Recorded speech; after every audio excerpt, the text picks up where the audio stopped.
अस्सलामुअलैकुम, कैसे हैं आप सब लोग। मैं उम्मीद करती हूँ कि आप सब बिल्कुल ठीक होंगे। मैं भी बिल्कुल खैरियत से हूँ। सुबह सुबह मैं अपने बच्चों को छोड़ के आई और आज सबसे पहला काम जो मैंने सोचा हुआ था कि आज धनों के पीछे लग के घर की डीप क्लीनिंग करानी है और मैं यहाँ पे धनों को ऑन करके चली गई थी। जिन लोगों को नहीं पता उनको बता दूं कि धनों है मेरी काम वाली, यानी कि मेरा रोबोट। मैं चेक करी थी कि इसने सफाई सही की है या नहीं। जब तक मेरे बच्चे स्कूल गए, मैं उनको छोड़ के आई, तब तक मैंने आके चेक किया कि बहुत सारे कमरों की सफाई हो चुकी थी और मैं अब जो है धनों को ढूंढी जा रही थी कि धनों कहाँ पे है। तो जब मैंने इन रूम्स को देख लिया, साथ साथ मैं इनको बंद करती जा रही हूँ कि ये क्लीन हो चुके हैं, तो धनों साहिबा यहाँ पे आराम फरमा रही थी। तो यहाँ से मैंने इनको पिक किया और चार्जिंग पे पहुंचाया। आज मेरी जो क्लीनिंग मोटिवेशन थी ना, बहुत ज्यादा थी। तो मैंने कहा सुबह सुबह जो है अपने लिए जबरदस्त किस्म की कॉफी बना के पी लेती हूँ। तो आज मैंने जो है मुझे एनर्जी नहीं फील हो रही थी, तो फिर मैंने जो है कॉफी बना के पी ली। मैंने कहा चलो थोड़ी बहुत एनर्जी इसी तरह से हासिल करते हैं। तो यहाँ पे मैंने जो है अपनी कॉफ़ी बनाई और इसके ऊपर थोड़ा सा शशका डालने के लिए मैंने इसके अंदर चॉकलेट पाउडर भी ऐड कर दिया ताकि इसका जायका जो है ना मज़े का आए। तो बस फिर बैठ के मैंने अपनी कॉफ़ी इंजॉय की थी। बड़ा सुकून का टाइम था। बच्चे स्कूल गए हुए थे, हस्बैंड ऑफिस गए हुए थे और मैं रेस्ट कर रही थी, अपनी कॉफ़ी इंजॉय कर रही थी अपनी मी टाइम और अपनी कंपनी के साथ। इसके बाद बाकायदा तौर पे हमने हफ्ता सफाई का आगाज़ किया, यानी कि आज मैंने कहा कि मसालों वाले खानों को भी मैंने कहा आज फिर हो जाए एक एक हाथ। तो बस फिर यहाँ पे आप देख सकते हैं माशाल्लाह कितने साफ़ है मेरे खाने। मतलब इनके अंदर जो थे थोड़े बहुत मसाले गिरे हुए थे और इसकी वजह से इनकी ना कुछ हालात कुछ यूँ थे कि वो मसाले जो है ना अब मैं वाइप्स के साथ साफ़ कर रही हूँ। पहले तो मैंने यही सोचा कि बस वाइप्स के साथ इनको साफ़ करके बस आगे रख देती हूँ मसाले वगैरह, लेकिन जब आप कोई काम छेड़ते हैं ना तो फिर आपको तसल्ली नहीं होती जब तक आप कंप्लीट नहीं कर लेते। तो पिछले काफ़ी टाइम पहले मैंने एक व्लॉग बनाया था, उसमें मैंने जब मसाले ऑर्गेनाइज़ किए थे तो उसमें मैंने जो है ये गत्ता नीचे रखा था काट के अपनी ड्रॉर के मुताबिक। तो इसका मुझे बहुत ज़्यादा फ़ायदा हुआ है। ना तो मसालों की कोई स्मेल आती है ना ही कुछ, और बिल्कुल आपका जो ड्रॉर है ना वो बिल्कुल साफ़ रहता है। लाइनर्स तो सब लोग डालते हैं, इसके नीचे मैंने जब ये गत्ता कार्डबोर्ड डाला है ना तो इसका मुझे बहुत ज़्यादा फ़ायदा हुआ है। कुछ भी ग्रीसी, कुछ भी जो है ना ह्यूमिडिटी वो भी इसके अंदर नहीं थी। तो जो लोग मुझे देख रहे हैं या हाउसवाइफ जो मुझे फॉलो कर रही हैं उनके लिए बड़ी यूज़फुल टिप है, ये ज़रूर आजमाएं। और उसके अलावा स्पाइस का जो मैंने रैक रखा हुआ है उसके नीचे मैं जो है पेपर टॉवल ज़रूर बिछाती हूँ।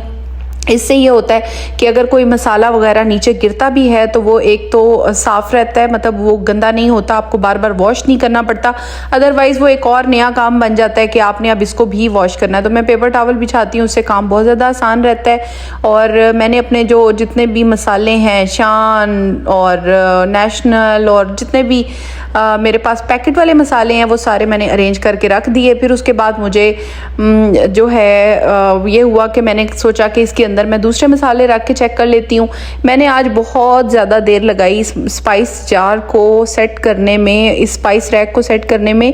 पता नहीं मेरा दिमाग कहाँ चल रहा था कि मैं आज चाह रही थी कि मैं आज कुछ और डिफरेंट करूँ, मैं इसके जो दूसरे मसाले हैं वो इस रैक में शिफ्ट कर दूं। बहुत कुछ मैंने डिफरेंट सेटिंग्स बना के चेक की, डिफरेंट चीज़ों को डिफरेंट चीज़ों के साथ एडजस्ट करके चेक किया। लेकिन फिर उसके बाद आज आके जो है ना मुझे समझ आई कि इस तरह से ये इतनी अच्छी सेटिंग नहीं लग रही और मेरे लिए कन्वीनियंट भी नहीं है। सबसे मेन ये होता है कि जब आप खाना पका रहे होते हैं तो सब चीज़ें जो है ना वो आपकी रीच में हो और साफ़ सुथरे तरीके से पड़ी हुई हो। तो मैंने बड़े अंदाजे लगाए और बड़ा कुछ करने के बाद मैंने इसको कोशिश की सेट करने की और आखिरकार मैं कामयाब ना हो सकी। और फिर आखिर में मुझे जो है दोबारा से उसी स्पाइस रैक को जो है ना उसी में अपने मसाले वगैरह सेट करने पड़े। फ़िलहाल तो मैंने इस तरह से इसको सेट कर दिया था। और मुझे याद आया कि कल की वीडियो के ऊपर आप लोगों ने बहुत अच्छा रिस्पांस दिया था, जिसके ऊपर मैंने आप लोगों को बताया था कि मैंने ड्राइविंग कैसे सीखी और किस तरह से मैंने जो है वो लाइसेंस लिया था।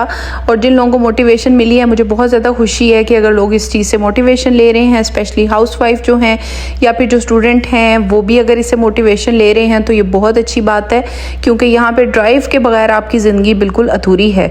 आप यहाँ पे कोई और काम नहीं कर सकते। ड्राइव अगर आपको नहीं आती तो आप बिल्कुल हाउस बाउंड होते हैं, आप कोई और काम नहीं कर सकते, आपको डिपेंडेंट होना पड़ता है। तो जब आपको ड्राइव आ जाती है तो आपकी ज़िंदगी हो जाती है बहुत ज़्यादा आसान, क्योंकि आप कहीं भी जा सकते हैं, कोई भी काम कर सकते हैं। स्पेशली कामों का ही होता है यहाँ पे कि काम सारे जो हैं वो घर में औरतों ने ही करने हैं। यहाँ पे मर्दों ने तो अपनी जॉब पे चले जाना है और अपनी जॉब से रिलेटेड ही काम करने होते हैं, उनके पास इतना टाइम ही नहीं होता, क्योंकि यहाँ पे टाइम की बहुत ज़्यादा कदर है, बहुत ज़्यादा वैल्यू है।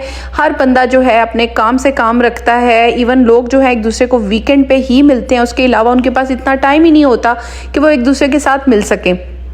तो इस वजह से आपको वीक डेज़ में बहुत सारे काम करने होते हैं, घर के कामों के अलावा भी बाहर के काम। यहाँ की ज़िंदगी उस लिहाज से काफ़ी ज़्यादा टफ़ है और बोरिंग भी है। बहुत सारे लोग इस चीज़ से एग्री करेंगे। यहाँ की लाइफ जो है वो काफ़ी ज़्यादा बोरिंग हो जाती है। किसी लेवल पे आके आपको दिल करता है कि आप वापस पाकिस्तान जाएँ या फिर उन कंट्रीज़ में। और स्पेशली वो लोग रिलेट कर सकते हैं जो मेरी तरह कभी मिडल ईस्ट में रहे हैं या फिर मिडल ईस्ट से यहाँ पे PR लेके आए हैं।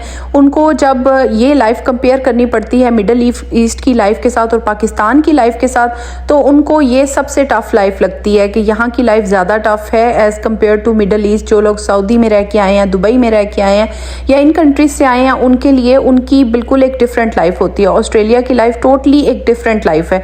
बहुत टाइम लगता है आपको एडजस्ट होने में। मुझे बड़ी बार ये शुरू में क्वेश्चन आता था कि आप यहाँ पे कितना, मतलब आप इतनी ज़्यादा एडजस्ट कैसे हुई।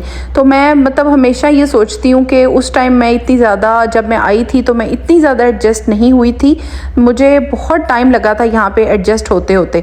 तो खैर बातें करते करते मैंने जो अपने मसाले जो थे वो संभाल लिए थे। उसके बाद मुझे याद आया कि अब मैं दही को जाग लगा लेती हूँ, क्योंकि मुझे जो है घर में दही बनाना अच्छा लगता है और मेरे बच्चे जो हैं बहुत ज़्यादा दही शौक़ से खाते हैं। मेरे घर में दही की कंजम्पशन बहुत ज़्यादा है। ये बकेट मैंने रख ली है, ये इसमें पहले दही आता था और उसके बाद मैंने इसको रख लिया और अब मैं इसको यूज़ करती हूँ। मैं इसी के अंदर जो है अपने दही की जाग लगा लेती हूँ। बहुत सारे लोग यहाँ पे दही की जाग नहीं लगाते, मैक्सिमम लोग नहीं लगाते। अगर आप लगाना चाहते हैं तो आप इस तरीके से नॉर्मल आप अपने दूध को बॉईल करें। जब आप अपनी फिंगर्स को डिप करें तो अगर 5 to 7 सेकेंड्स तक आपकी फिंगर जो है वो दूध में स्टे कर सकती है। आपको लगता है कि टेम्परेचर इतना नॉर्मल हो चुका है दूध का, तो आप उसको मिक्स कर दें दही के साथ और जिसमें आपने दही बनाना है उसमें रख दें और उसके बाद इसको कवर करके अच्छे तरीके से आप रख दें।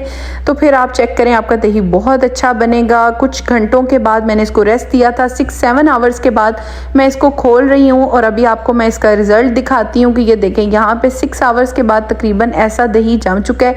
ये एक्स्ट्रा पानी जो है ये इसके ऊपर आ गया है और इसको अब मैं रखूँगी फ्रिज के अंदर।